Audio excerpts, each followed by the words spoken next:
everybody. Welcome to the Hunt, Fish, Grow podcast. I'd like to welcome everybody for another week. This is the second show that we're doing on the podcast. And this week, like I said, we're going to be talking to a friend of mine, Rivers Whitmire. He is a realtor here in South Carolina.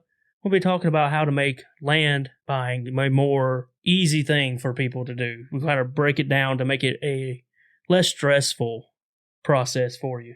Everybody, Rivers, I want you to say hi. How are you? Hey, how are you doing today, man? I'm doing good. Introduce yourself a little bit. Tell us a little bit about yourself. Yeah, I'm Rivers Whitmire. I work with Keller Williams Drive. Been in the business for going on 5 years. Been in the business since early 2016. I started off in Clemson, South Carolina. That's where I still do most of my business at, but I've expanded my business all over Anderson, Pickens, Oconee, Greenville, Abbeville, Lawrence. I sell pretty much anywhere. I deal mostly with the Western Upstate. That's my primary focus. But I love it over here.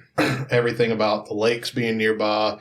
We bring people. I mean, you would not imagine how many people we bring to this area just because of the lakes, the mountains, the climate.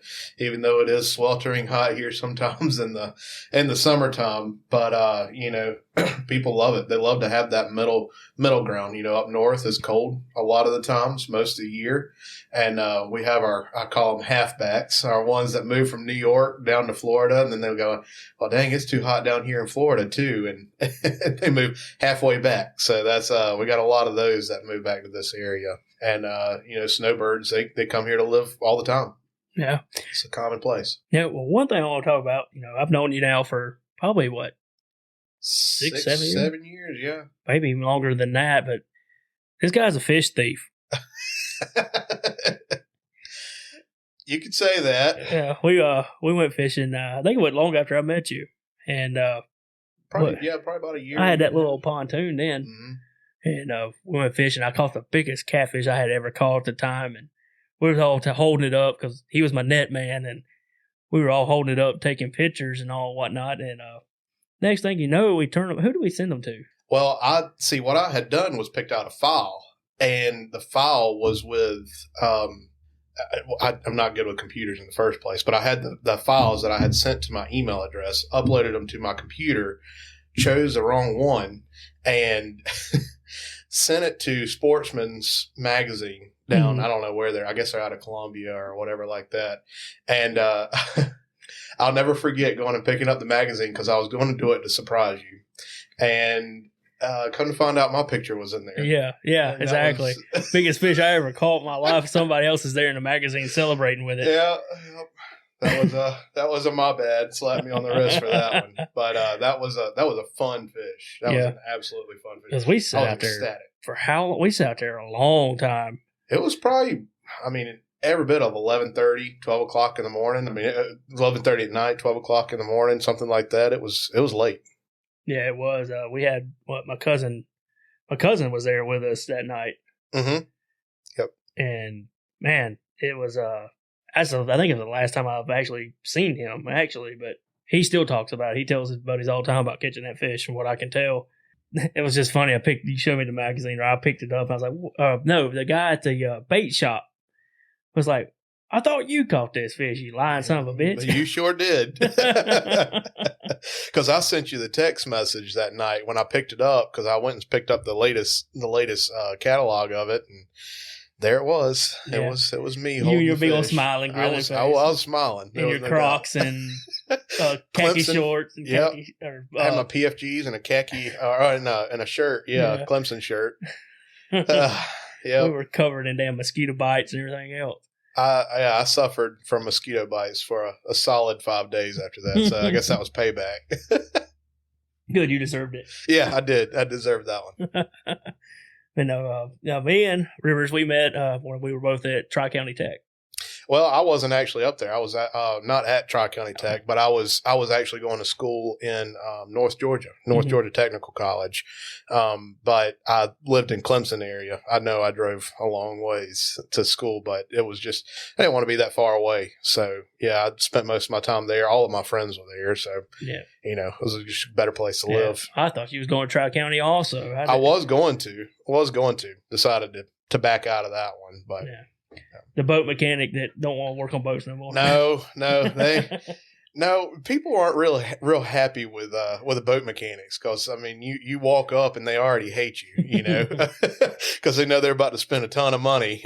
So I ran a service shop in Clemson, and then I ran another service shop down on Lake Clarksville or Strom-Thurmond.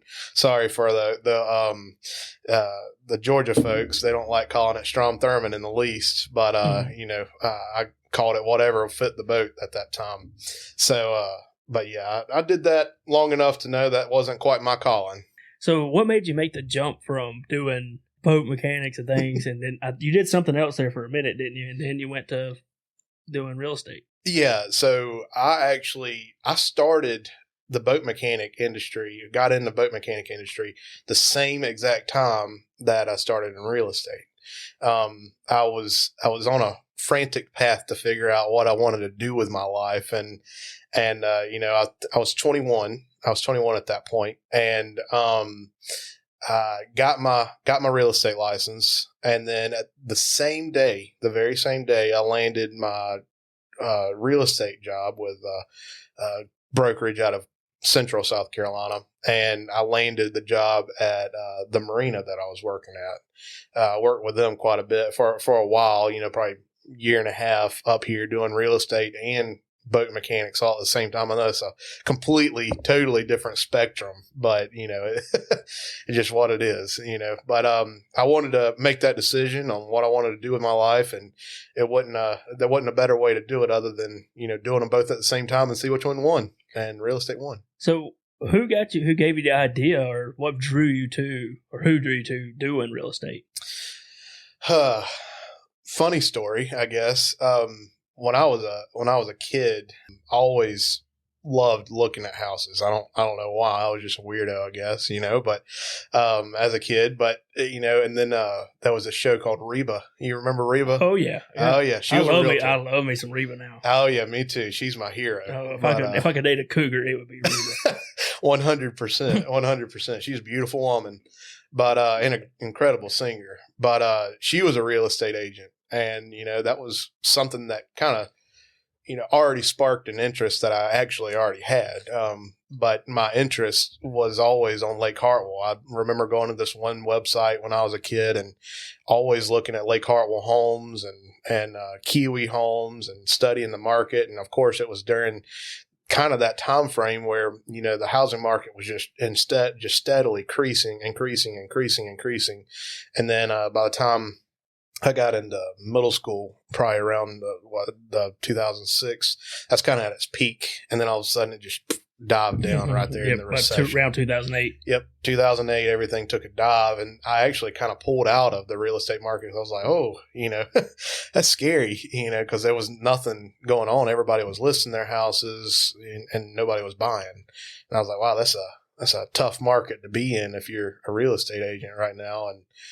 But as time grew on, I was like, man, that's just something I've always really wanted to do and focus on. And I've loved it ever since. I feel like I'm not working. It's like it's not a chore anymore. It's something I get to enjoy every single day.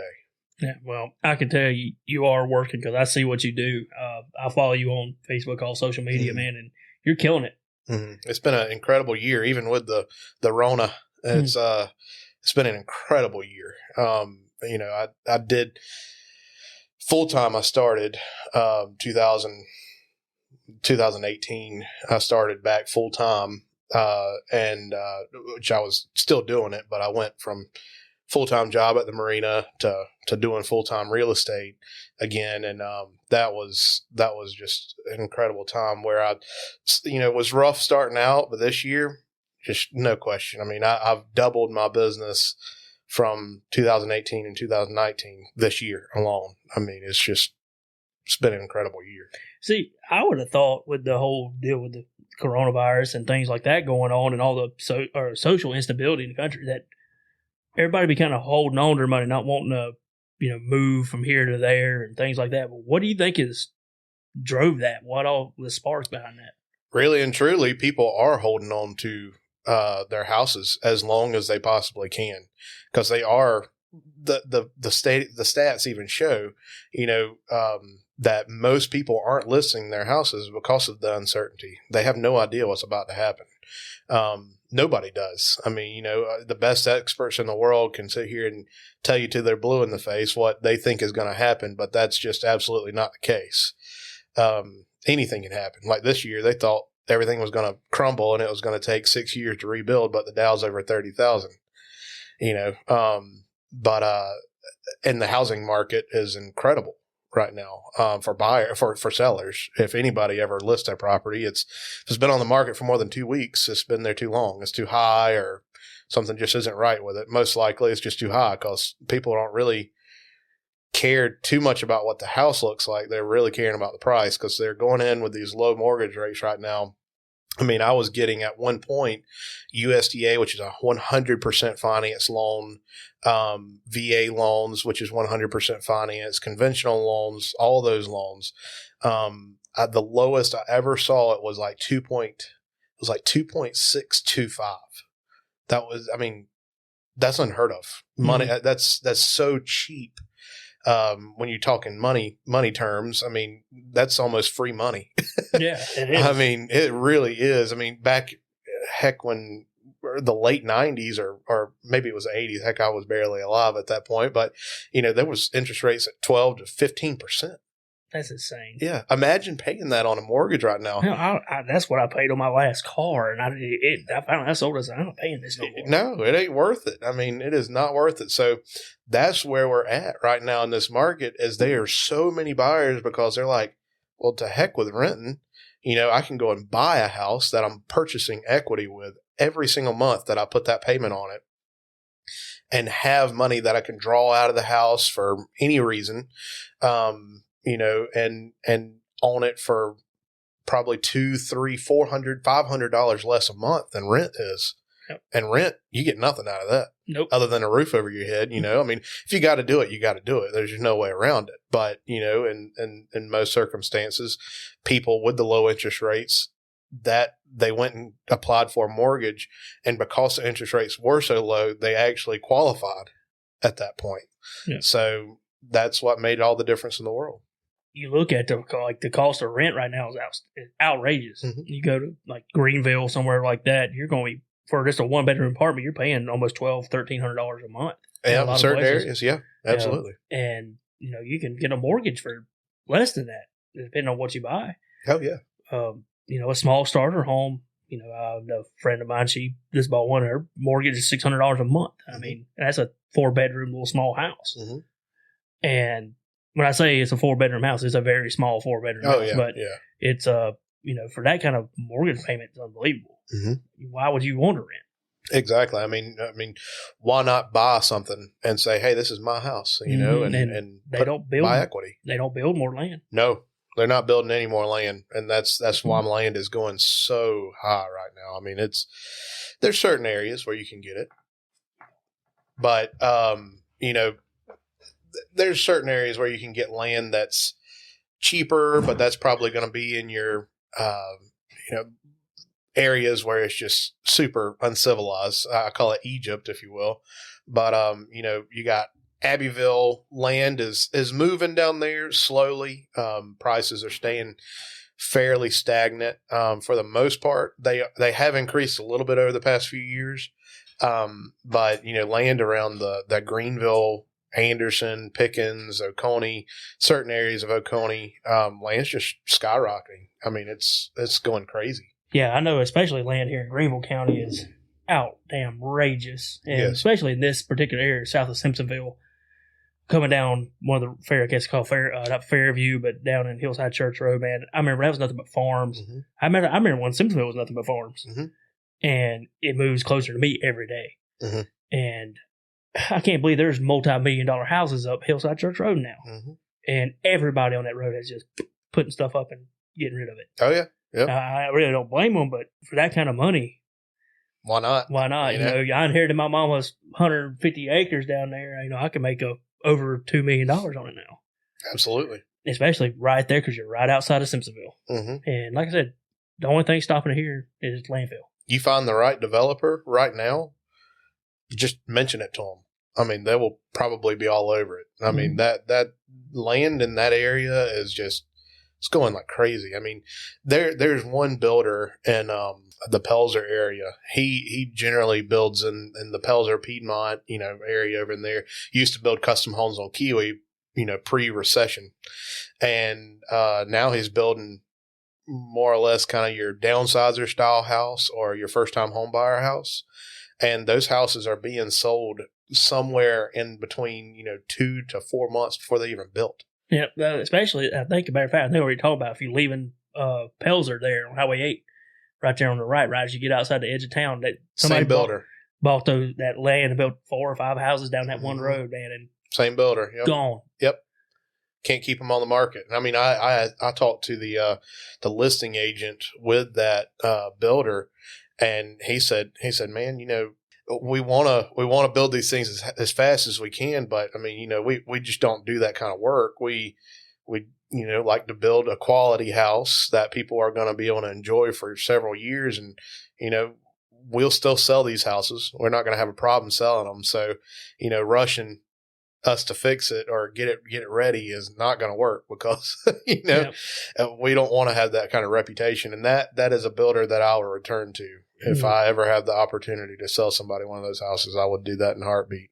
And hard to find. What I'm saying, like you said, people running from the cities and going out. And another thing that I'm seeing is a lot of people wanting to homestead. Mm-hmm. And to do that, you got to get land. Mm-hmm. You got to have, to have a decent little homestead, you got to have at least 5 acres. Just something you can put some chicken, just something to have some room on. So that's what we're talking about today is how to buy raw land. Mm-hmm. How would you, once you've assessed your needs for what you want and where you want to buy it at, what's the first part of that process? What's the difference between, say, buying a house and buying raw land? Well, there's quite a few different processes when it comes to residential versus just land.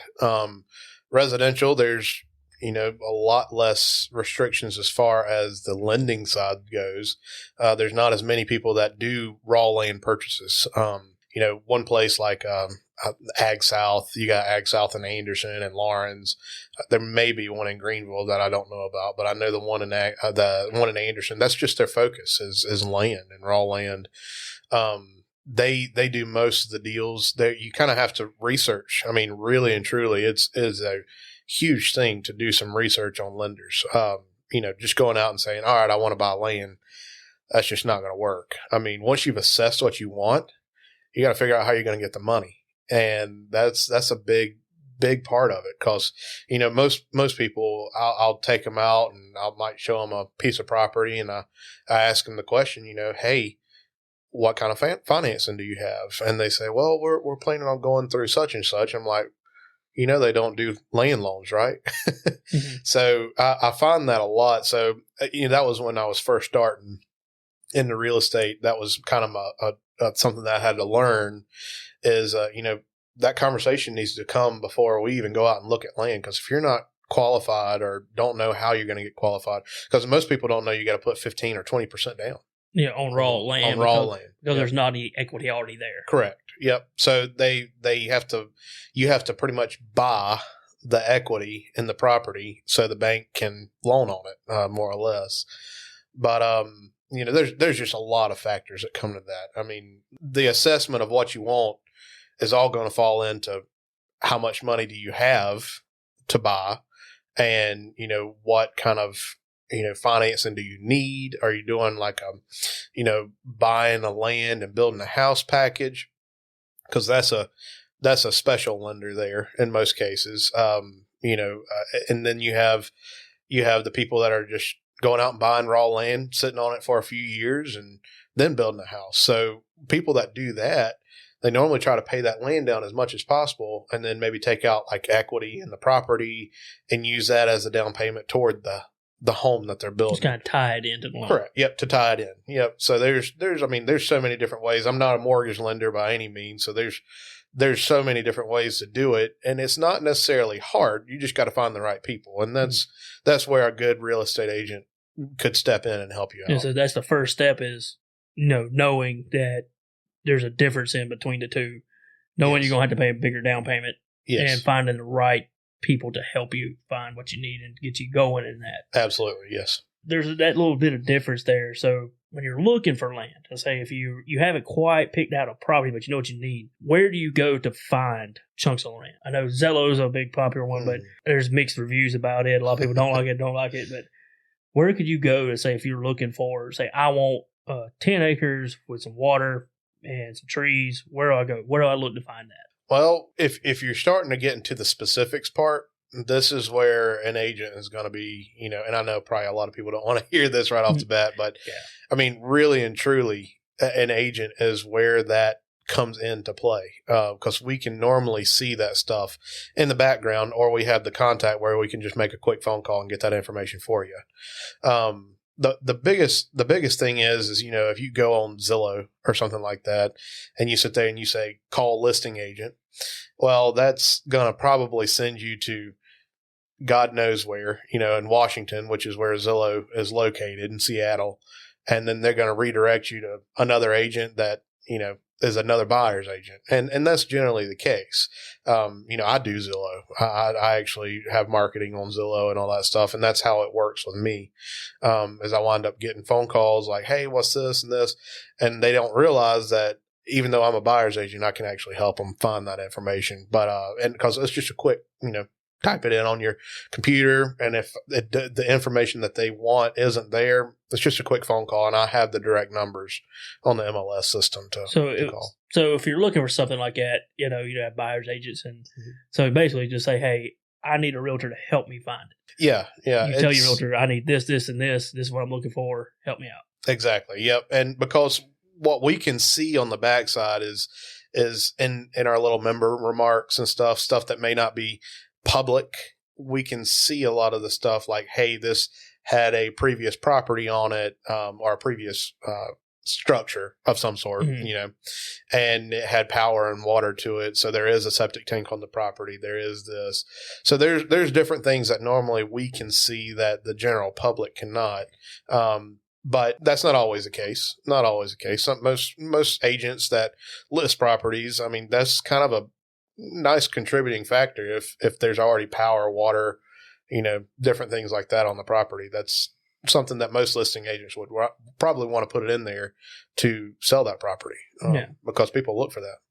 Yeah, and when you're looking for stuff like that, what are some of the, if you find a piece and say, somebody contacts you, say, I want 5 characteristics, you find a place, what are some of the more unknown things that they need to know about property when it comes to, say, access to the property, especially with land? That's a big thing. Is say you buy a chunk of land that's back here on the backside of a property, you need access to it, and then you got mineral rights, water rights. I know places like West Virginia and places like that, usually you just buy the surface property.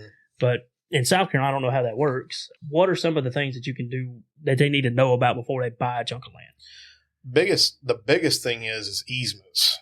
That's the first big question that normally all people that are looking at land, they end up finding out that, hey, there's an easement on this property where such and such has access to the backside, or power line easement, or a water main easement, something like that. Those are pretty common easements.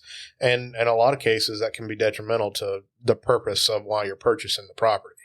Power lines can be a big factor in that, because a lot of people, they're like, oh, well, I don't want a power lines. And then some people, they're like, hey, that's actually what I want because I hunt power lines, So there's so many different factors with that. And not only is that, another problem, getting perk test. If you're planning on building on the property eventually, a perk test is huge. I mean, if you can't put a septic tank, property's worthless, other than just as raw land and using it for whatever you want to use it for. But putting, any kind of structure on the property is probably going to be prohibited.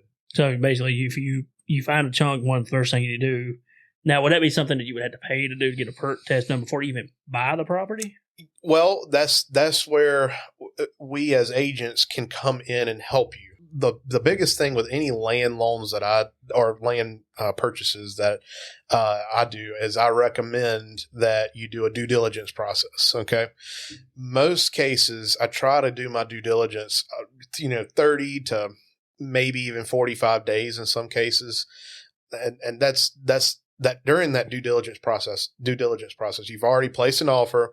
The owner has accepted. You have a meeting of the minds. You have a contract at that point. And then at that point, you have every right to go and do all the inspections that you want to do. And if that perk test doesn't come back good, or you can't get a perk, or you can't get a septic tank in there or something like that, well, due diligence says you did your due diligence. You don't want the property anymore, and you can get out. Yep. So same thing is like if you can't get a well, can't get anything like that, no water access. Exactly. Yep. Got you. And another thing that I do want to bring up, say, hey, soil test. To say if you do want to have a farmstead and things like that, is that would say getting the soil testing done, would that actually include into that due diligence process? Absolutely. It includes anything. You could, in a residential property, due diligence aren't accepted right now by sellers because they can get whatever the heck they want to out of houses for the most part. But, during a due diligence, you can get out for, you don't like the color of the paint anymore. I mean, you can get out for really any reason. For a seller to accept it in this market, I probably wouldn't recommend it other than on land. I mean, they got to understand people have to do perk tests. I mean, people have to do all of these things to make sure that that property is going to fit their needs. Residential property, you see what you get, soil, different things like that. Even, like putting a pond on the property. That's something that I would highly recommend. You need to refer to Title 49, Chapter 4 of the South Carolina Code of Laws for that stuff. I mean, you can't just go up and dam a stream. No. That's a big no-no. Yeah, you got to get the permits because you're affecting people downstream. Exactly. It could be It could be feeding another pond down the road on a farm that waters 100 head of cattle. Something like that. So there's a big big clause on a lot of that stuff because you have to watch out. And that's what your due diligence process is for, is to figure this stuff out. Make sure that this property, when you do sign that paperwork and that title is, or deed is signed over to you, that property is exactly what you needed because you did your due diligence. You're in there and this is the property that is working for you. So once you look at a piece of land, can you set a time frame as far as your due diligence? Say, I need 90 days to make sure it's exactly what I need. Exactly. Yes. Yep. Okay. Just so the seller accepts it. That's all on the first offer paperwork. It all starts in the beginning. With the original offer is where it all is going to play in the long run. Because of course, a seller can come back and go, well, I don't want to give you 90 days, but I'll give you 45. And then you go, well, I think I can get everything done in 45 days, which typically you can. That's normally not a problem. But, 45 days will give you enough time to decide, hey, I want the property or I don't want the property anymore. But you do have to make up your mind by that point. So using that would be the way to, you got your idea of what you need and you think this place is, and then you got that little bit of time to get those other mineral rights, water rights, all that stuff worked out before you actually signed a dotted line. Exactly. Yep. And that's, like I said, that's what the due diligence process is for, is to figure those things out. That's a big factor in land purchase. So, if you do buy land without doing a due diligence, I don't know if I'm going to work with you, to be honest with you, on my side, because I don't want, I want you to have that opportunity to figure out if that land is going to work for you. It's big. Yeah, that's a big investment. Anything. You're going to put that kind of money in and you need it to be what you need it to be. Yeah, because what if you buy that property, don't do the due diligence, figure out all this stuff, and then you go to put a house on there and you've got this plan for a $500,000 house that you're going to build, and they come back and they go, you can't build anything here because you can't put a septic tank. Oh. What are you going to do? Then the land's worthless. It's worth less than what you bought it for. Yeah. To you. Yeah. Yeah. And then, you might be able to find a buyer. Yeah, absolutely. For do something else with it. But so it was not necessarily worthless. It's just worthless to you. Yeah, exactly. What you want to do. For if somebody's using that property to build a home on it, it becomes at that point worthless. Yeah, but to somebody, exactly, yeah. And then you go and list the land, and you have to disclose that it's not a perkable property, and that's going to deter most of your buyers because that's what most of them are buying for. But for your land hunters or your hunters and stuff that are looking for land, and let's say it's 50 or 60 acres, something like that, then they probably will buy that. Yeah.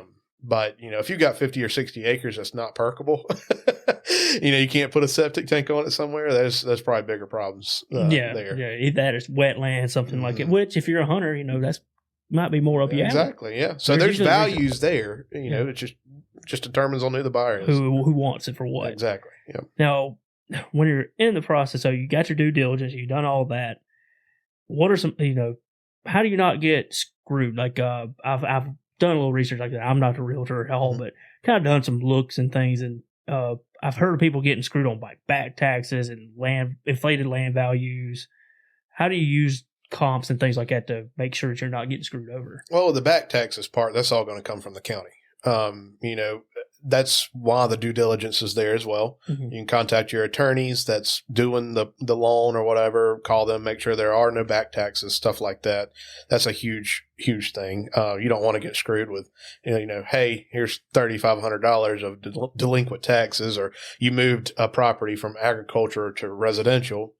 That's a big thing. And you have to hope that in most cases, if you have agriculture property and you're going to keep it as agriculture property, that the county will allow it to be agricultural again.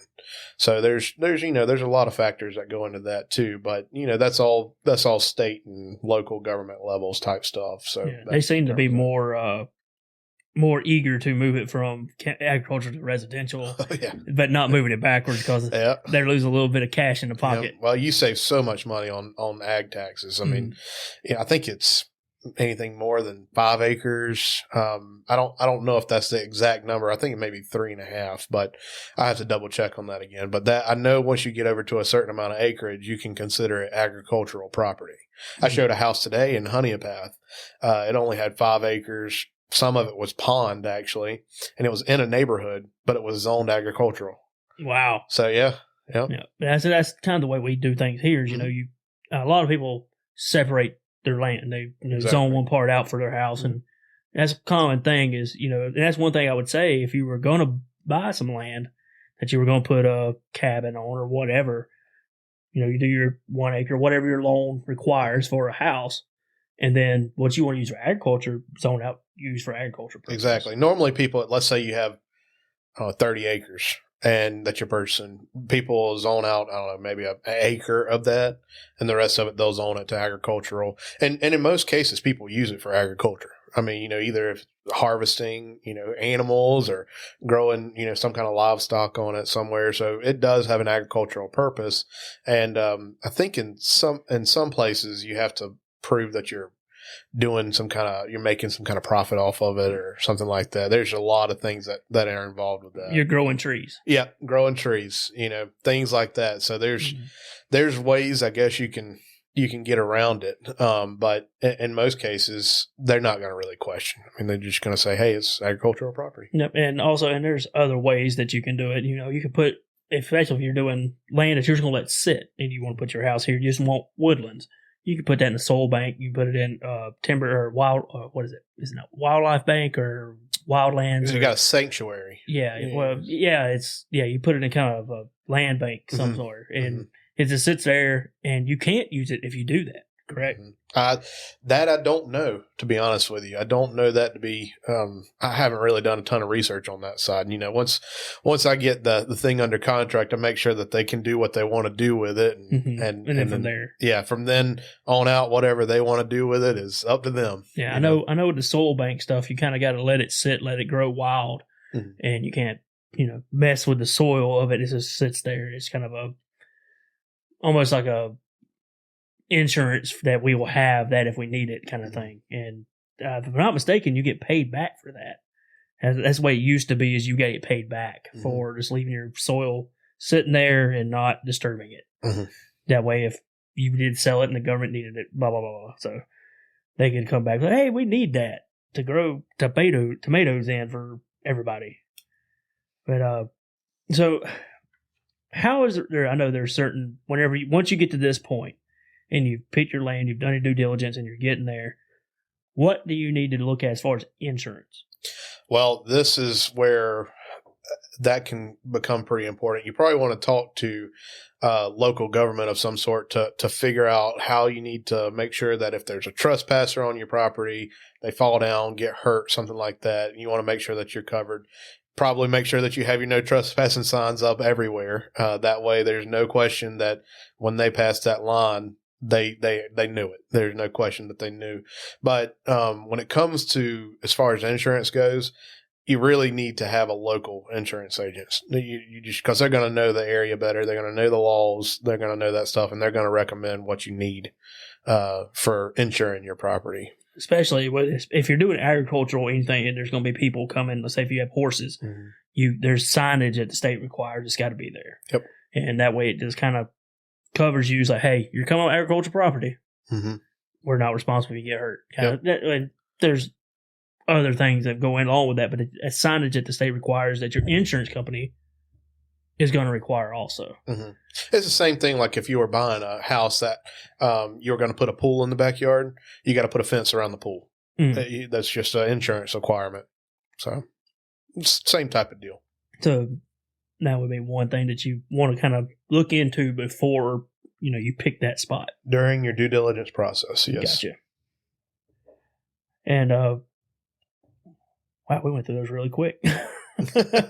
We did, didn't we? Kind of flew through them. That was a couple in here. So if you had a process, if you wanted to say somebody wanted to, without the realtor, say what are the steps of buying a piece of property? How would you narrate that without the realtor first? Yeah, absolutely. Yeah. So there's ways you can do it. Let's say, hey, I've got a buddy of mine that's selling his 15 acres. And I know the property. He's told me it's, everything's good. Well, just go to an attorney. We're an attorney closing state, so you have to have an attorney close and sign everything over and all that stuff. So at that point, you would deal with your bank to make sure that you can get the financing. Or if you're doing cash, that's even better. You just bring certified check to the table at closing. And then, those funds are handed to the attorney. The attorney disperses the money where it needs to go, and bada bing, bada boom. All right. Done. So it's a pretty simple process if you already know what you're doing or what you're buying. And that is the situation where having an agent isn't really going to do you any good. I wouldn't really even want to be involved in the transaction at that point because you already know, what am I going to do to help you on a property that you know pretty much everything about more than I would. Exactly. I can see that. I'm sure you could point them in the right direction from that point, as far as finding an attorney. What is the reason for having a realtor, and how does it help through the process? I know we kind of went through this earlier, but having a realtor, what do you bring to the table for someone, and what is the process once they kind of got an idea? What's the process from there, and how can you help somebody? Well, when most people call, they start asking me questions about, hey, I want to go and look at this property, all that stuff. Well, my big thing is I bring you in for a sit-down meeting. We sit down, we talk, and we make sure that this property is worth you going and looking at, because I can pretty much tell you right off the bat, because I got topographical maps, which are also available to the public too, but most people don't know how to access that stuff. But topographical maps, certain restrictions, deed restrictions, different things like that. I'm going to bring you into the office, and my first question is do you already have your finances in line? And then, if you don't, then I've got great people that can help you. So I'm your source of the source. I can't do anything legal for you, of course. We don't practice law in any way, shape, or form, but we can be the source of the source. If you got a legal question, well, boom, all I got to do is call up my attorneys in Greenville that I know, and they can just spit it out right there. But there's most cases, if there is a legal problem that's going on, I can say, hey, I got an attorney in Greenville you need to go talk to. Is $150 an hour, worth every penny to know that what you're doing is the right thing, or if you can get whatever you need solved, done, that kind of type stuff. But when it comes back to the real estate side, we're gonna guide you in the direction that you need to go to get where you want to be. Because just going out and willy-nilly looking at properties, we can probably take out 95% of the properties on the search map by you just telling us what you want. And at that point, that's going to narrow the search result down. And then we go, all right, so you said you wanted 10 acres. Well, this one's only 5. We'll take that out, and then we go, all right, we don't want any deed restrictions. Well, here's 3 of them. We'll take that out. We don't need those. And we just narrow that list down all the way until we just find the right one. Granted, there may not be one on the market that fits what you want right now, but eventually there'll be one. Mm-hmm. It's one of those things that, and we do that. I do every morning from between 9 and 11 in the morning. I just sit there, and anybody that I'm working with, any clients that I have, I'm just constantly just pounding the computer and seeing if there's anything that came on the market. Right now, it's such a bare market. I mean, we got like 6, I think the last statistic was we have 6,000 licensed agents in the upstate of South Carolina and like 2,300 houses to sell. So, when something new comes on the market, it's there, everybody can see it. So, and that's what I do is I go and look at that stuff, and I set up, search results. So my website that I have, as soon as it hits the market, like the listing agent puts it in, all that stuff, as soon as they put it into the market, it goes straight to your email address. So that way you're kind of the first ones to get the upper hand on at least saying, hey, this is a property I might want to go see. Ask me some questions about it. If I don't have those questions answered for you right there, I can call and get those questions answered, tell you, and then we go see the property if everything fits what you're looking for. Yeah, I know. One thing is if you find a piece of property that you're interested in, especially in this area, so hey, run can you get quick here now? Yes, especially around here, because I know there was a house that me and my ex we went and looked at, and we're like, can we get to it? Or we wanted to look at it. I was like, can we come and see this tomorrow? When we got there the next morning at 8 a.m., they already had an offer in from somebody who's seen it the day before. I'll tell you, it just went on the market. I'll tell you a little example of what's happening right now is, I had some extremely strong buyers, very, very strong buyers that were going to buy up in the Lake Bowman area. We went to this house. They came up for a weekend. This house came on the market on Friday. We scheduled to see it the next day, which was on Saturday. And I was looking at probably, I think, 6 houses I was showing them that day on that Saturday afternoon. And we went and saw this house, and they fell in love with it. They absolutely loved it. And I went back to my house because I was like, it was like a train of people walking through the property. I mean, it was just bumper to bumper people. It was crazy. I'd never seen anything like this, and going to a house, but people were like waiting outside, letting one group finish looking inside, and then another group would go in and look. I mean, it was just back to back. My buyers, they said, hey, we want this house. This is it. And I said, okay. I said, I hope you bring in a lot of extra cash because this one's more than likely going to sell today. I called the listing agent, and she said, well, we have 6 offers on the table right now. This was in less than 24 hours of it being on the market. 6 offers on the table right now. We were the 7th. They wound up getting 10, I think, total. And we put in our bid at $25,000 over asking price. And that was the most they wanted to go. My buyers wanted to go. I advised them to do it, and we still lost. Wow. $25,000 over asking price. Same thing happened on Lake Hartwell. 16 offers on a house on Lake Hartwell. We put in an offer, $35,000 over asking price, lost it. So I know it's a terrible thing to say that I've lost, but I have to do what my buyers say. And they can only spend so much money. Exactly. And I advised them on what they needed to do, and they said, there's no way that this place will sell. We won't win this. And I say, you'll be surprised. Yeah. And by God, they lost. Yeah. And, I advised them the way I thought and did my comps and everything, made sure that I wasn't, leading them in the wrong direction, because I'm not going to sit there and say, hey, no, this house is worth $45,000 more than what they're asking for. And in some cases it can be, but I always do my comps and stuff, research. I know I was about to say, because there's like, especially small lakes right here, let's say Lake Secession, those small lakes, man. I remember it used to be double wide sitting around those things all the way around. You could get a lake lot for $2,000 and all that. And now, good luck paying for, less than $25,000, $30,000 an acre for one of them things, if that. More or less like 50. Wow. There's just one neighborhood in there I think it went bankrupt during the recession, and they just never built anything in there. I think there's maybe 5 houses in this one development. They're $56,000-$70,000 somewhere in there. They started out at 70 and couldn't get rid of them at that price, and then they realized they needed to come down, so they started selling them off at that point. Once they finally got it into the $50,000 range. I think that's what happened over here on Lake Beulah. Yes, that was I lived in that neighborhood. I grew up right there in that neighborhood, where the new one was being constructed. Yep, had the lake access back there in the back. Yep. And that was, man, I spent a lot of time back there fishing and all kinds of stuff. But that was great crappy lake. Oh yeah, great crappy lake. But there was only 5 houses on this whole neighborhood. It was started in like 2006. 5 houses got thrown in, and they were best houses in the upstate. They actually, one of them in there won best house in Greenville County for like, I don't know, 5 or 6 years in a row. It was beautiful houses.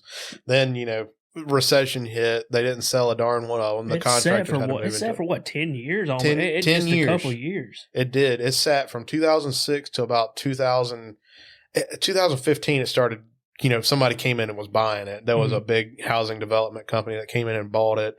And then that housing development company went under and somebody else bought it. And then they threw up these, 4,000 square foot, I call them quick build houses. They threw them up in no time. And, they have probably 100 houses in that development somewhere around in there. And they sold. They couldn't keep them on the market. I mean, they were just going so quick. I know. I enjoyed that 10-year period when the gate was open. You need to go back there and use that boat ramp back there in the back, and nobody said anything to you. Take the kayak back there and go and put it in. Yeah, we did that. I've fished that lake, or not fished it, but I've kayaked that lake when it was frozen over almost. The whole lake was almost frozen over. That was crazy. Probably about the same time I had made that video on YouTube down there at Lake Secession. I can't remember. Me and my buddy went down there fishing, and first time I've ever seen a lake froze over like that in South Carolina. The whole cove right there at the boat ramp, Lake Secession, all the way across the other side of the bridge was solid ice. You could skip rocks across it. It's probably about that same time. It was 2011-ish in that range. Yeah, I was getting out of high school around there when it happened. I mean, it was a very cold winter. It was a very, very cold winter. But yeah, it is crazy to see those developments and stuff like that, how they do what they do. And you got these 5 big beautiful houses, and then you have these houses that they come in and throw up in 4 weeks.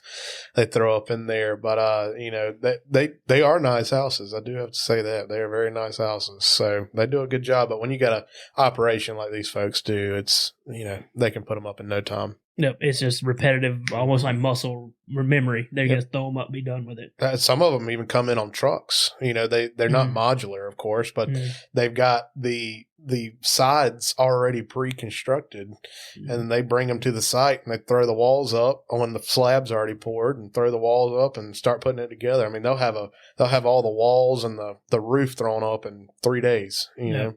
I'm still trying to figure out why every company went to modular style building. In other words, pre-design it, put it in there, and adjust it a little bit once you get it there and be done with it.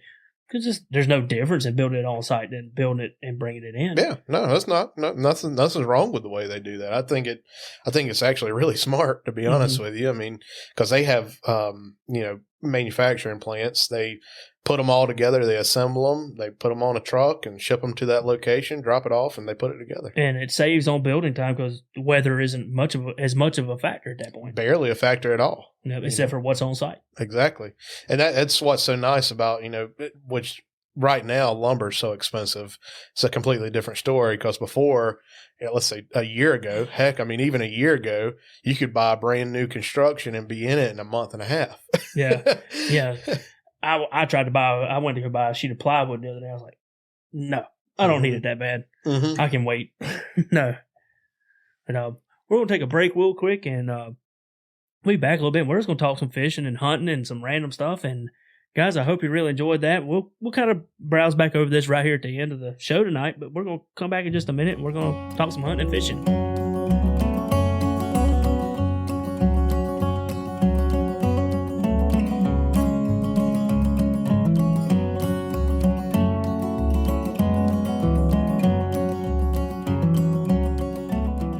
So one thing I want to do is kind of jump in real quick before we start just talking about hunting and fishing and shooting the shit is whenever somebody is new to this, say it's their first time buying land or young, or they want to buy land, they say they just moved out of town or they've been in the city, kind of make it not so intimidating, kind of just give them the process of it and why. It's not something to be scared of. Yeah, it's really not an intimidating process unless you make it intimidating by not starting off with the first steps of this properly. I mean, first step, financing.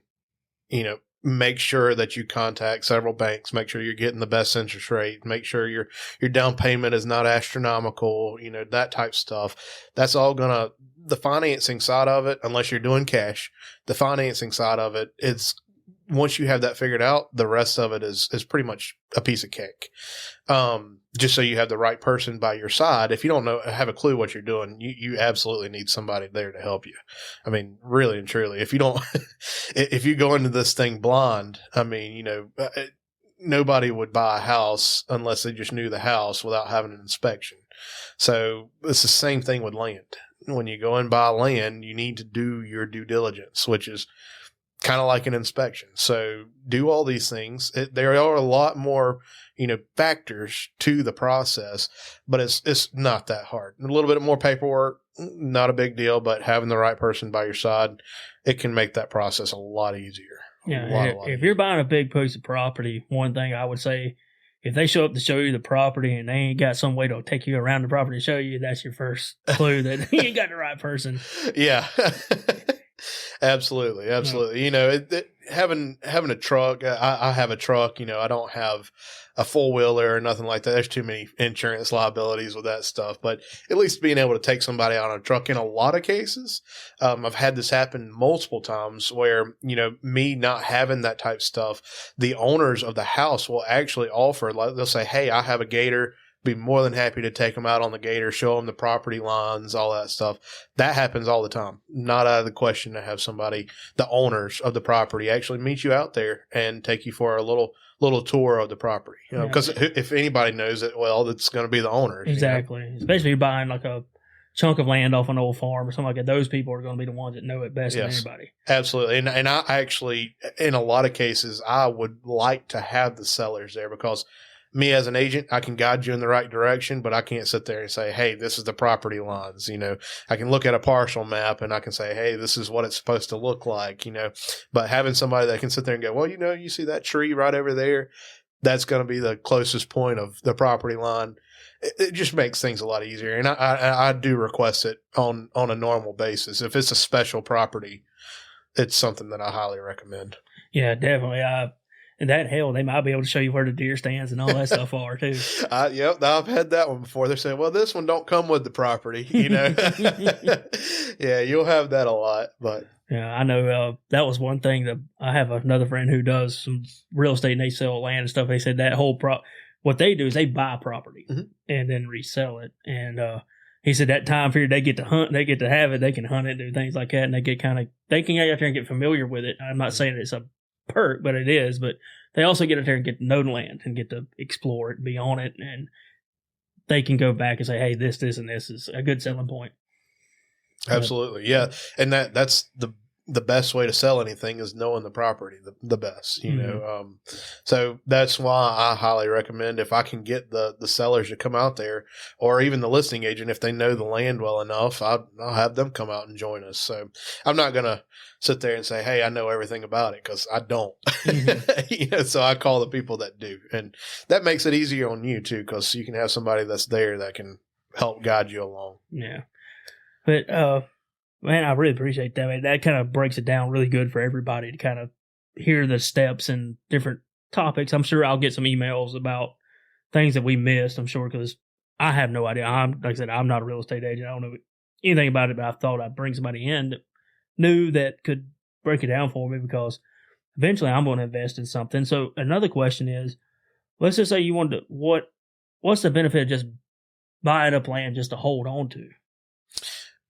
Well, that happens quite often. I had a property on Kiwi. This wasn't really, a ton of land or nothing, but it was like an acre and a subdivision on Lake Kiwi, and they buy it to hold their money, So that was something that happened. There was big property that went bankrupt during the whole recession period, went bankrupt, and they weren't able to put the houses in that they wanted to. So they started parceling out the properties and selling them, right? Had a guy that bought property in there, and he honestly paid a lot for it, to from the get-go, paid a lot for it.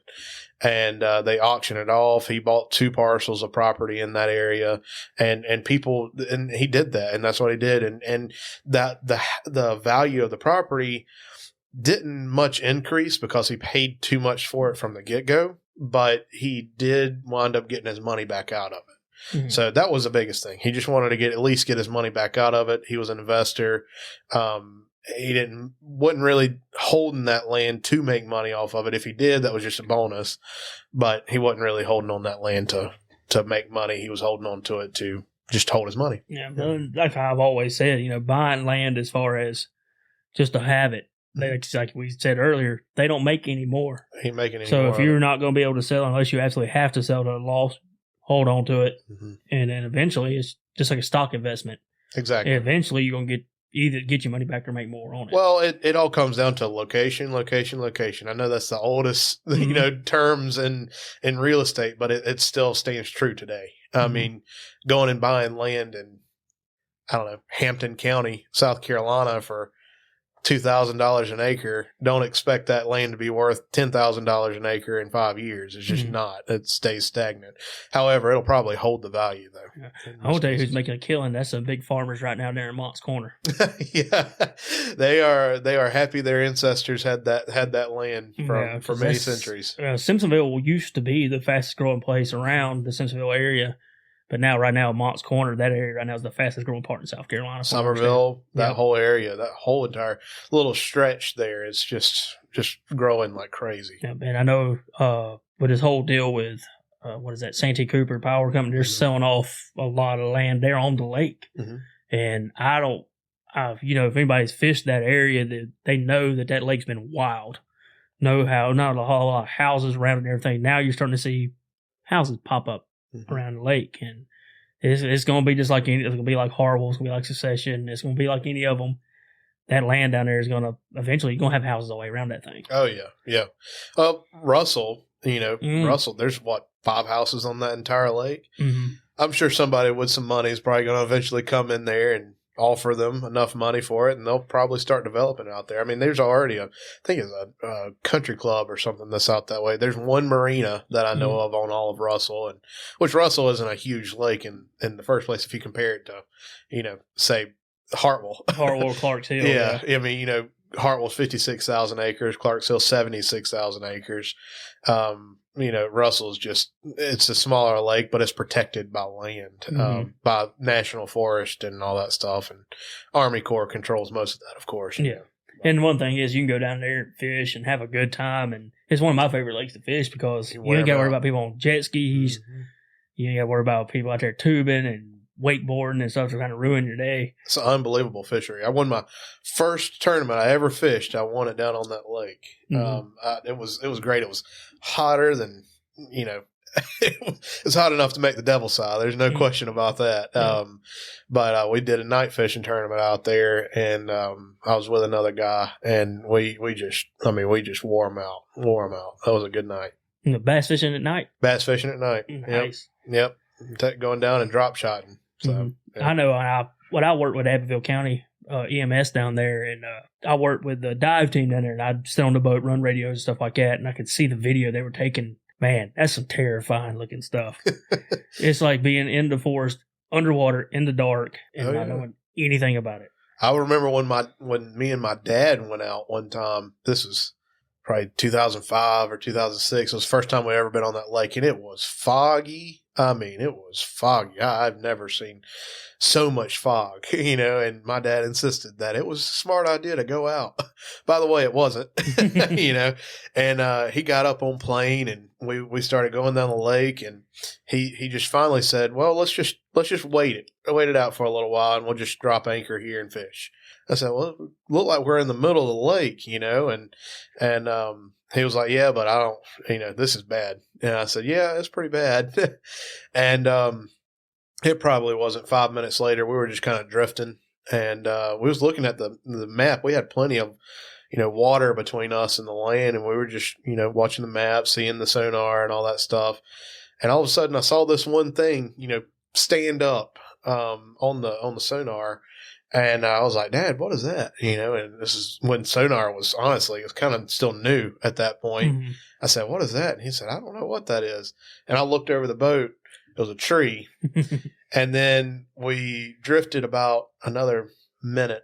And then all of a sudden you could start seeing the forest that was standing up out of the water. And I was like, wow, we were headed in this direction. If we wouldn't have stopped where we would have stopped at, it would have been dangerous. Yeah, it's a dangerous lake. And Can be. I know even my dad, he talks about fishing Russell because they grew up right there on Russell. Mm-hmm. And the wind down there, mm-hmm. I don't know if it's because it's so narrow down through there in that hole. It's kind of, if anybody's ever not fished it, Lake Russell's kind of built, especially the upper end.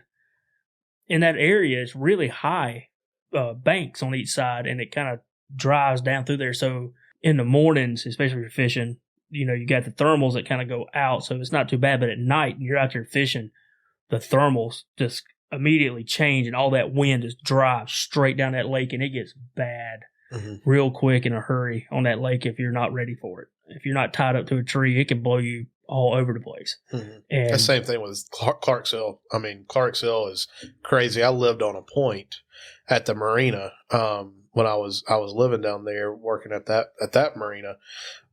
The one section, the Little River side of Clarksville that goes out into Georgia toward Thompson and everything, that was a straight west to east, line, and there probably wasn't an island for 4 miles up the lake. So that wind, I mean, it was like being in the ocean.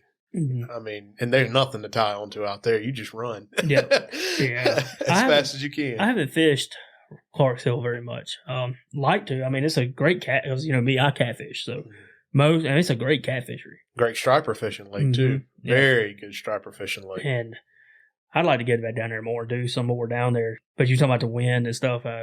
I talk a lot about fishing Santee. Mm-hmm. That's another place you don't want to be out there at night and it'd be foggy because you don't know what's about to happen. Mm-hmm. Had a couple of friends. They're actually going to come on and do a show with me. They actually had their boat flip over down there and they barely made it. Like it was middle March, I believe. Cold water boat rolled over on them. And they was out in the middle of the lake and they don't know what happened. And it was clear night and everything. They're just out there. And all of a sudden, the boat kind of sank and rolled over on them. They don't know why. Don't know if the waves were too high or they were pulling a drift sock. I don't know if they got hung on something and pulled the back of the boat down or what. But rolled the boat over real quick. So being those big lakes where you got those huge weather changes is crazy dangerous. And Greenwood's another one. They'll sneak up on you on Greenwood. I tell you, the worst one though, probably by far, is Joe Cassie. Joe Cassie, you can't see those storms coming. The mountains are so high, and then all of a sudden, when you see a little dark cloud, you run. I worked for Joe Cassie Outdoor mm-hmm. Center for a summer. Never got to go out on the lake. Mm-hmm. All I done was to haul boats in, put them out, mm-hmm. and that's another one I want to fish, but there ain't much up there that I fish for. But I would like to go up there and do some of that down rigging. Mm-hmm. I want to go up there and try that. But yeah, they said that it gets bad up here real quick. They can. I mean, them storms, they come up and it's just boom. I mean, right over the mountains. You're in a gully. I mm-hmm. mean, you're in a gorge. Yeah. That's what it is. You get into that gorge and that wind picks up. And I mean, being out there in a bass boat probably isn't the best idea ever. I mean, mm-hmm. it can be a scary lake. I mean, any lake really and truly can be scary, but you gotta be safe. I mean, really, it's not hard to be safe when you're out there. Yeah, I know Greenwood. That was the only time I've ever been in fear for my life. Was on Greenwood. Was out there one night, or I was out there by myself. And I was in the boat I got here at the house, and I'm out there. I'm fishing my point, not far from where I caught that catfish that I was talking about earlier. Wasn't about 500 yards from there, and I could see some lightning in the distance. And my phone said, "Hey, severe thunderstorm warning." I was like, all right. So I started going out, pulled everything up, and by the time I got to the 72 bridge there, hell wet loose. And my mistake was I was like, well, I'll just ride it out on the bridge. So I went tied up under the bridge. I didn't realize how bad of a storm this was. And the waves would come up and it would lift my boat up, and I had to lay down in the bottom of the boat because it would come up and hit the top of the bridge. And it was just slamming the boat, and it come down, the boat would tip sideways because the ropes were too short. So I actually had to untie the boat and sit there in the middle of the boat and hold the ropes away from it, let it, and sit out in the rain and storm and everything so it wouldn't sink. And that's the first, I actually called my wife at the time, and my parents said, I don't know if I'm going to make it home. That was the most terrified I've ever been on the water. Sure. Like, I had life jackets on. Took my depth finder off, stuffed it down in my shirt like that was some kind of priority I should have had. Hey, I mean, a $600 damn sonar. Like, that's the first thing I'm getting. The hell with my wallet and everything else. Yeah. Who needs that? You got money in the sonar, right? Yeah. So I cut the sonar off and stuffed it down my life jacket. Which, if I'd have fell off the boat, it'd have ruined it anyway. But that was my first thought. But yeah, it was being out there and watching the weathers and I mean, you got to do it. Yeah. Oh yeah. Lake Greenwood I call that my home fishery because that's the closest place to here to go. Mm-hmm. I know you like Hartwell. I hate fishing Hartwell. Mm-hmm. It's a tough lake sometimes. No, especially catfishing. Mm-hmm. I've bass fished a few times, and docks are what you usually got to hit unless you go out there and hit spots. Mm-hmm. That's about all I know how to do. Well, Greenwood, I mean, I can almost call that one my home lake because I grew up in Fountain Inn, so Greenwood was the closest thing. We'd go down to Waterloo, put in down at Waterloo, and we'd fish. Crappie was what we really went after for the most part. Springtime crappie fishing on Greenwood. I mean, it's just, you can't beat it. It's a good time. I mean, you come back and you don't get a whole lot of meat off of a crappie, but you come back with a cooler full of them, 2 or 3 people going out there for a day, and you limit out and everything. I mean, it is an absolute blast. Go back and descale them, fillet them, and put them in the fryer, and some of the best fish you'll ever eat. It's also part of the most aggravating lake to fish in summertime. Yep, it does get aggravating. It's a party lake. I don't fish there in the summer. No, there's just no way. Luckily, Hartwell's big enough that you can get away from that. You can. Greenwood, you ain't getting away from the weight border and stuff. I don't care where you go to fish. No, I mean, when you put, that's an 11,000 acre lake. So when you put, there's probably 2,000-3,000 people on that lake at the same time, and you got all these little bars and restaurants, and you got the sandbar up there in Waterloo and all that stuff. I mean, it's just, unless you get out there at 6 o'clock in the morning and fish until 8:30. That's the only time you're gonna do it. Everybody's still dealing with their hangover. Exactly, yeah. There ain't nobody awake between 6 and 8:30 on Greenwood. I like eating at the the big bar they built down there, but I'm gonna tell you that was kind of the end of my summertime fishing when they opened up that place. Oh yeah, because I was fishing again, same place where I was talking about earlier. I was out there fishing, and you could hear it whenever that bar closed down. It was a train of boats just went down the lake, and everybody's hooting, hollering. It's 11 o'clock, and I'm just sitting there. I'm not far off the bank, and there's a group of pontoons, 3 of them come by. Nobody paying attention. I actually had to just gun it with anchors down and hope it pulled the anchors to get out of the way. Oh, yeah. That's the same way with lights on the lake when they do that on 4th of July night. There ain't no fishing that night. No, hell no. No, I don't even go on that lake. I don't go on any lake. The Memorial Day, 4th of July, Memorial Day. I stay off. I was unless I'm out there on sandbar drinking with everybody else. Oh yeah, exactly. Yeah, but when I had just bought my first boat, I was like 18 years old. I bought my first boat, and I was like, man, let's go down there and watch the fireworks. So I was like, I can drive at night. I know this lake well enough, And we got down there at the very end, and I could see it. We just got up underneath the 221 bridge. And it was ending, and all the fireworks went off, and then all of a sudden, I was looking at the probably 2,000 boats that was there, and all you saw was the red and green lights, the navigation lights, just come back and look right at you, and I was like, oh no, we got to go. And DNR was everywhere. There was several boats that sank that night, little small boats. But I mean, that was the craziest experience I've ever been in. I mean, it was pitch black, no moon, nothing. driving up this little small channel on Greenwood because it's not wide. I mean, you know, and you've got these Malibu boats and whatever, you know, whatever the heck else they got out there, and they are just running as fast as they can past you. And to me, that's just not worth it. Just put your way back. But I had to get my boat, the nose of my boat, you know, up in the air. I had to trim it up and you know, just kind of give it enough gas to where it kept the nose in the air to keep the waves from coming over. I mean, it's like you're in the ocean. Yeah, man. I made that same mistake. I had that little 15-foot skiff on Hartwell going to watch the fireworks. So we went all the way down there to watch them, and I think I'm trying to remember which one we went to. I believe it was down there next to Big Water. And that little skiff was not there. 25 horsepower motor. I should have stayed my ass back up towards 18 Mile Creek. Yep. As far away from that as possible.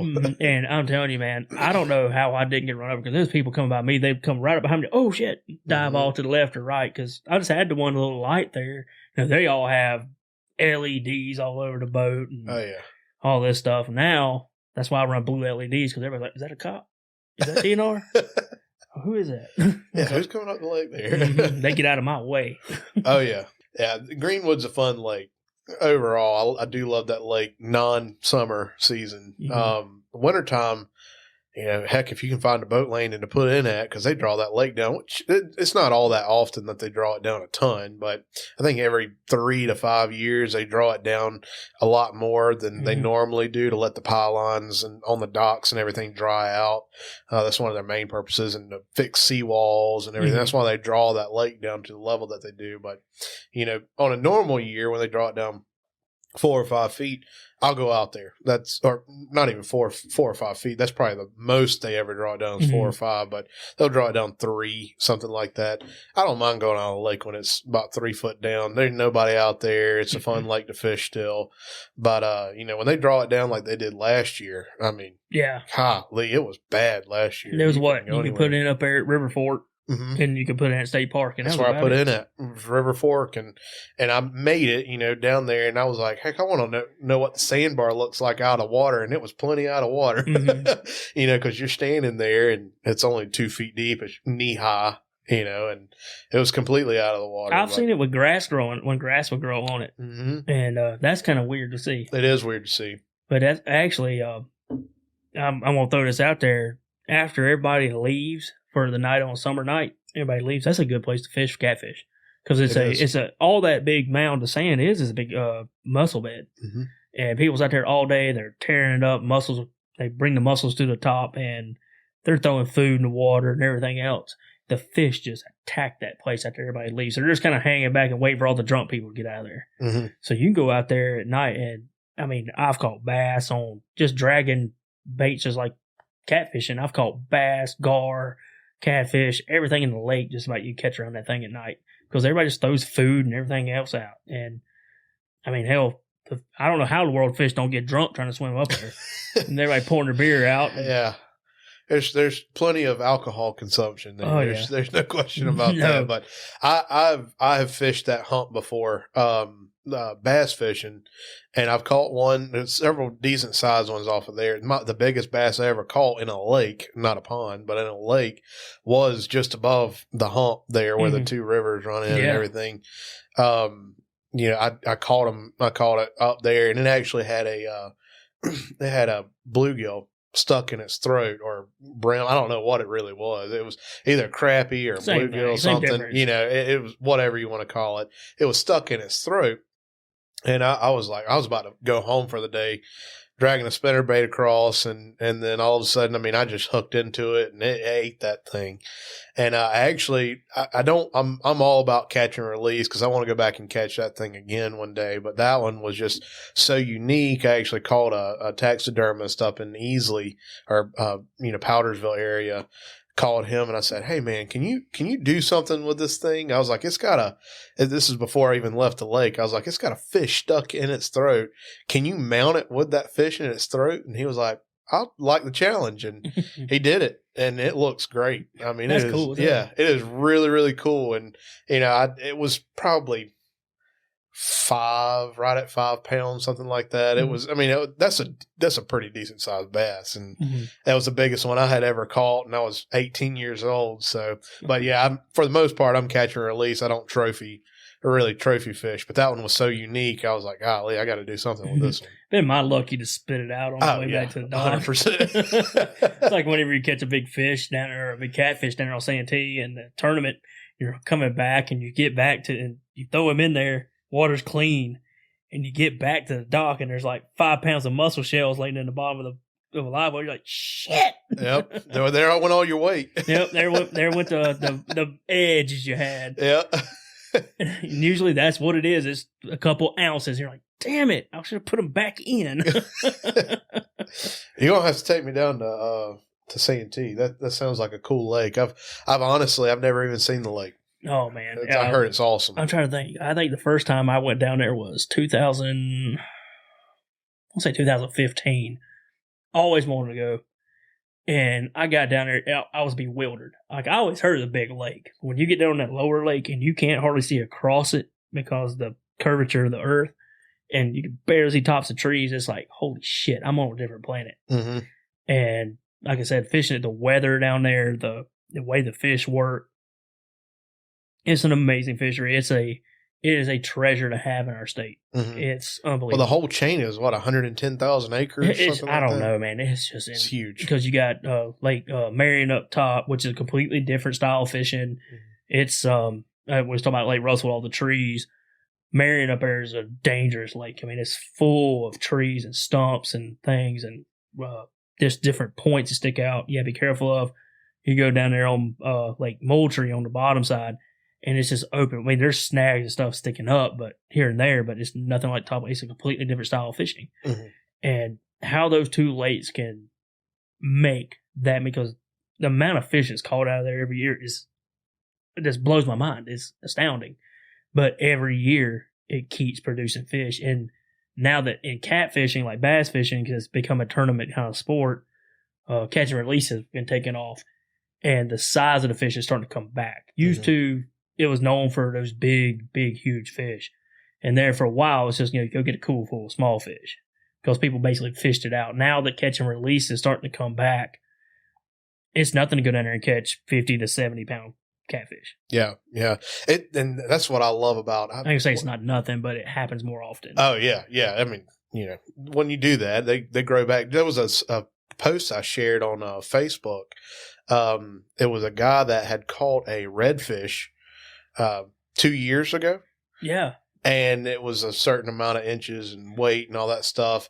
Went back, same spot 2 years later, caught the same fish again. It was almost like doubled. I mean, that is why catch and release is so important to the environment. I mean, don't just catch it to kill it, catch it, release it, take a picture with it, whatever, and put it back. Unless you're going to eat it. Yeah. There's no point in keeping that thing. And like I said, I don't judge people if they want to, keep fish and eat them or whatever. But, I do promote catch and release of fish on our boat. When I'm there, 20 pounds is the limit. We throw everything else back. Mm-hmm.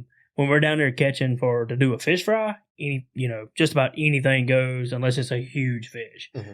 Then we take our pictures with it, put it back. But, well, that's at that point, honestly, big fish like that, they just don't taste as good. You know, it's just like striper. You don't want to catch too big of a striper and try to eat it, or a catfish. I mean, the perfect weight for a catfish, I think, is around 4 to 8 pounds. That's the best tasting catfish that I normally eat off of. But people eat them bigger than that, but I prefer to throw those back and let them grow bigger catfish out there too. I can't say anything to anybody about it because you caught it, you legally caught it. As long as you caught it legally, absolutely, it's your fish. All that matters. But yeah, I promote the thought of catch release of the big fish and stuff that way, because it's catfish especially.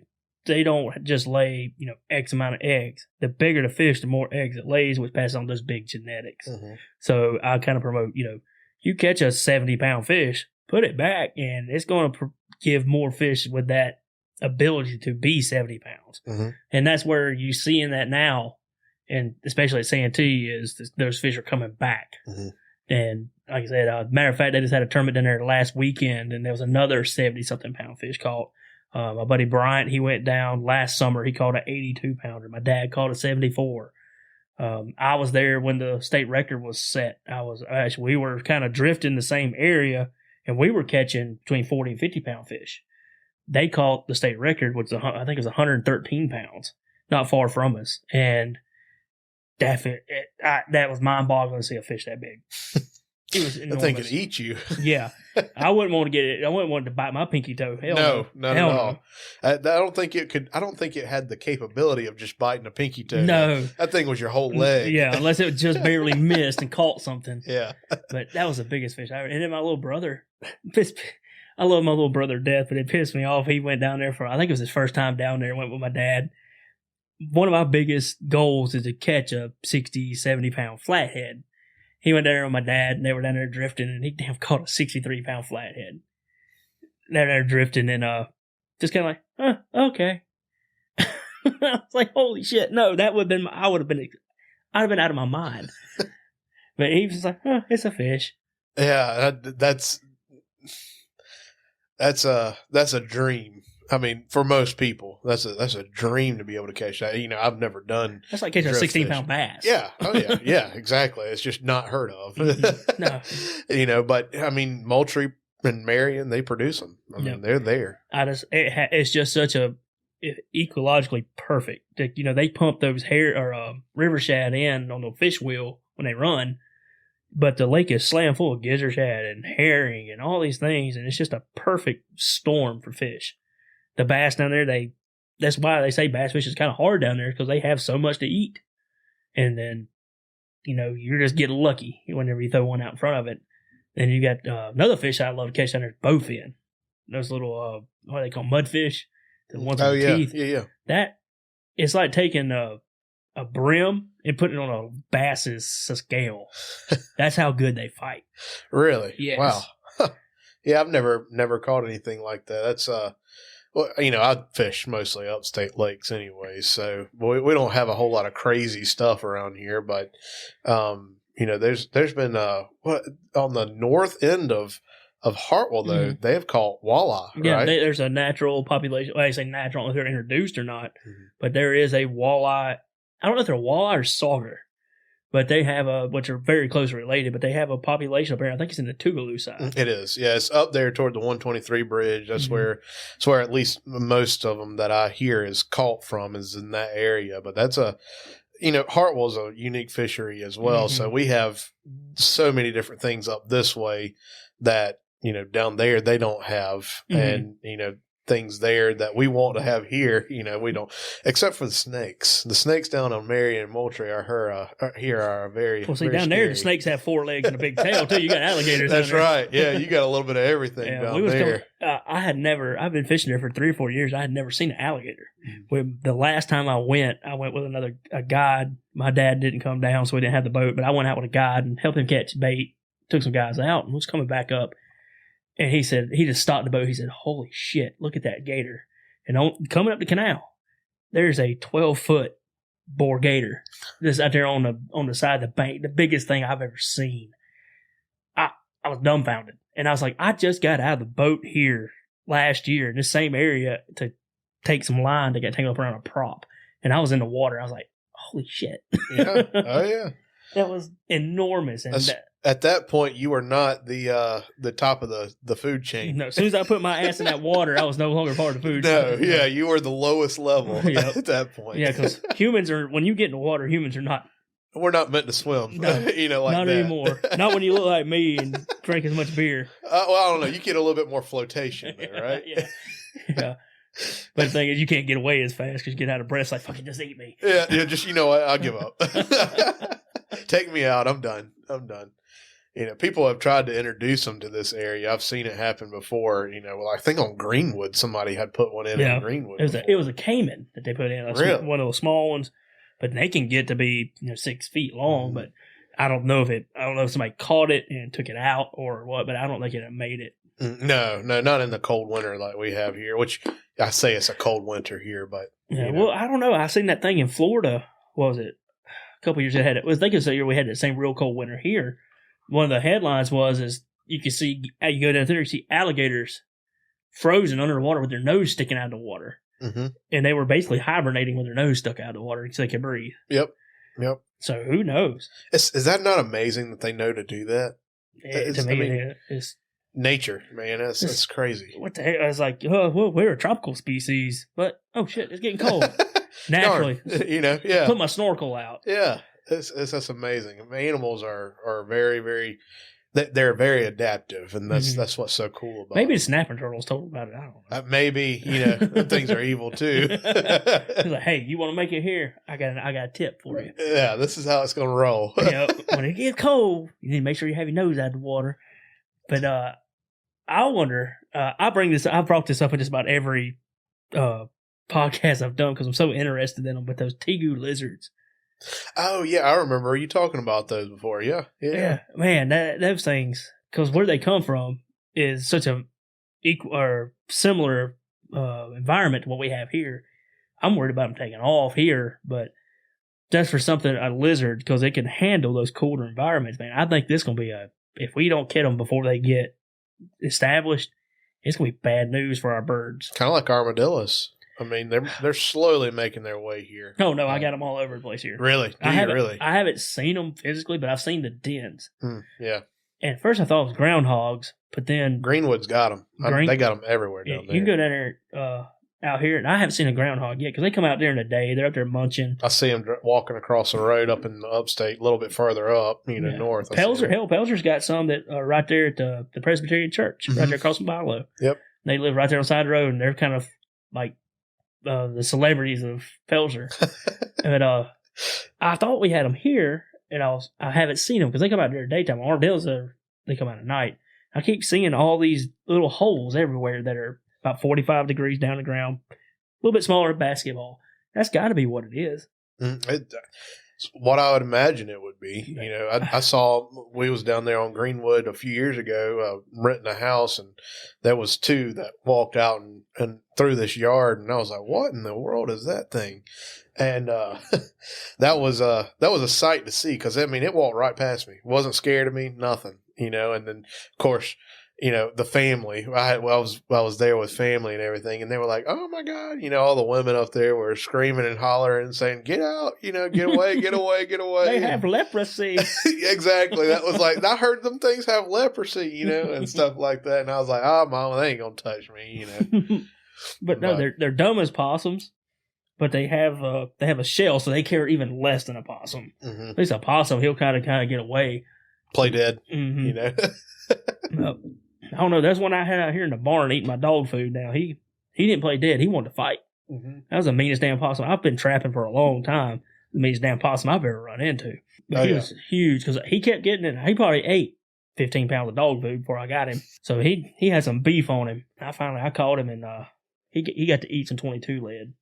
Yeah, that's about what they're good for. I'm telling you, this year I'll invite you over when we do it, but I've got, I caught one last year, but a raccoon. And I put it out there on the Traeger. Best thing, I almost wanted to eat one of the deer. Really? I swear to you, I cooked it just like you cook pulled pork. Cook it up to 206, take it off, and I'm telling you, it was one of the best things I've ever eaten in my life. I've always heard, they're greasy and nasty and all this. You just put it on a smoker or a grill. Takes care of that problem. Yeah, you got to let it sit there in your oven, basting its own grease. Mm-hmm. Yeah, that's one thing about those Traeger grills. I need to get me one of those things. I love grilling. If there's anything in this world I love to do, it's grilling. That's just fun to be able to just sit out there and have a beer and talk and grill, and them little Traegers, man, they do the trick. Yeah, like I said, mine's a knockoff Traeger. I'm not sitting here being one of them guys like I got the Traeger and it's got the wire and blah blah blah blah. Rack Tech grills. Yeah, down in Augusta when I lived down there, that's all anybody had was because that's where Rack Tech is from, and they were like, "You don't know what a Rack Tech is?" And I said, "No, I ain't got a clue what one of those things are." And they of course, I got invited to a bunch of cookouts at that point. They wanted to show me how their $900 grill worked. Which is fine with me. It was good food. Yeah, I love mine. Mine's a Kenmore, and it runs the same software controller as a Traeger, but the old Traegers. But it works amazing. I don't understand how anybody could not want one. I can understand, you want to take the time as a hobby to do like smoking on a big smoker, but I know they make fun of people who have Traeger. It's kind of like a Ford Chevy kind of thing. It's like, oh, you're a bitch if you have a Traeger or a pellet grill. And I'm like, well, fine, don't eat my damn food, then sit your ass over and starve That's to right. You just sit over there and you just drink that little beer you got, Don't eat none of my food. Yep. Sit over there with your old Milwaukee over there, old school. O'Doul's. O'Doul's, sit over there and do your grilling while I'm sitting over here with my millennial craft beer motherfucker on That's my right. Traeger. Oh, God, that's some good stuff there. No, I do. I absolutely love cooking on that thing. And matter of fact, I was going to do it today before you came, but I didn't know if he was going to eat, but I had some pork chops. So next time I'll cook when you come. Oh, that sounds good, man. Because I bought some their pork ribeyes. Oh, yeah. So I had one. If you live in Simpsonville, so go to Arizona up there. Mm-hmm. I want to give a shout out to Arizona. I think it's Arizona Handmade Food and Fare. They're on Grandview Drive. But they have a pork ribeye is one of the things on their menu. It was the best piece of meat I've ever eaten at a restaurant. And it was tender, so tender you cut it with just pushed a knife through it. Didn't have to cut it. It was amazing. So I went up there to Fountain Inn to the buyers group, the butcher shop there off Main Street. Bought some today. So I'm excited. Oh, that sounds good. Everybody needs to make sure that old Brad gives me an invite. Send him an email and make sure that comes through. Mm-hmm.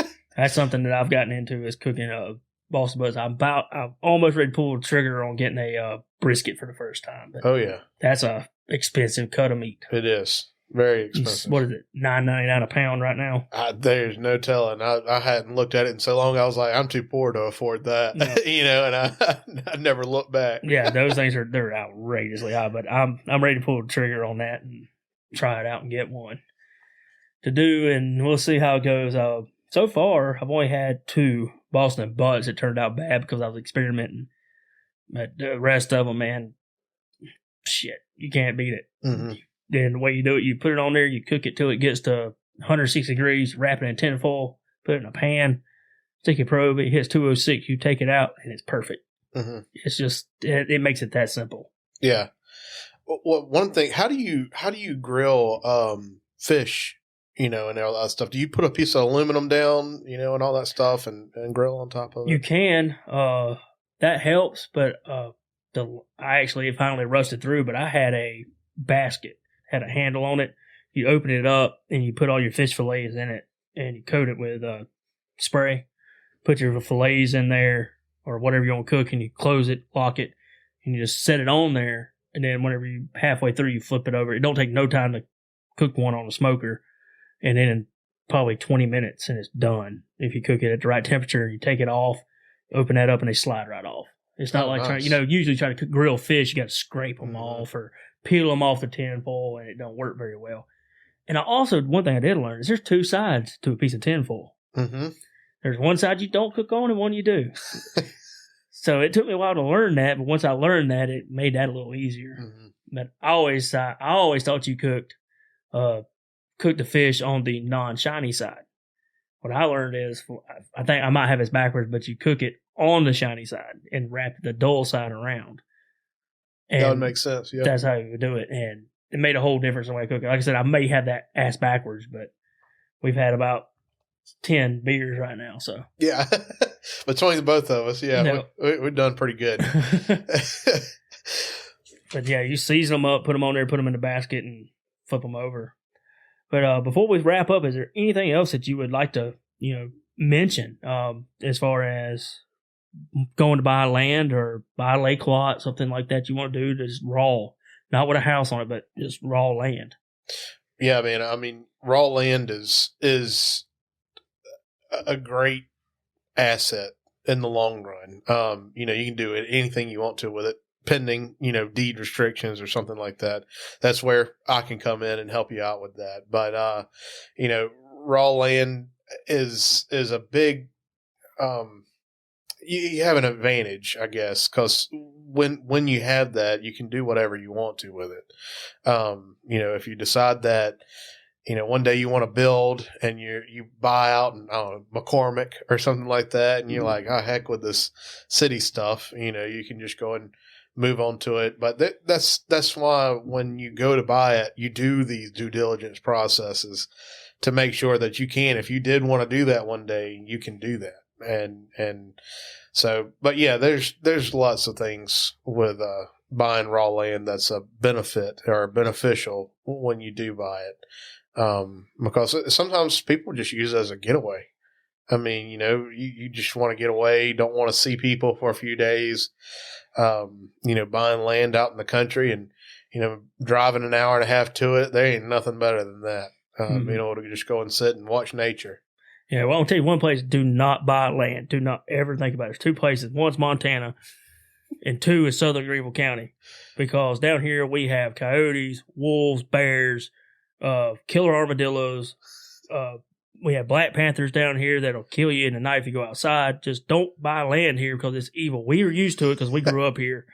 Don't come down here to buy land. Yeah, we know all about it here. Yeah, we're used to it. We'll still go outside and pee in the yard because we got a gun on us. But yeah, don't come buy land down here. It's very dangerous. But Rivers, man, I really appreciate you coming and doing this with me tonight. Yeah, my pleasure, man. I appreciate you. Yeah. If anybody ever wants to reach out, just give me a call. My number is 864-752-5545. Also, feel free to shoot me an email. That you can text that number as well, but you can shoot me an email at riversw@kw.com. It's riversw@kw.com. Man, well, thank you, man. I really appreciate it, and I'm hoping this really helps people to kind of give them some ideas of where to start at least. Absolutely. And it's like River said, if you don't kind of know the process of buying land, you're new at it, get a realtor behind you to help you get all this stuff in line before you jump into the process and like, oh shit, now I need a realtor. And it'll save you a lot of time, a lot of money, and a lot of hassle. Mm-hmm. But everyone have a good week. God bless every one of y'all and have a good weekend. God bless.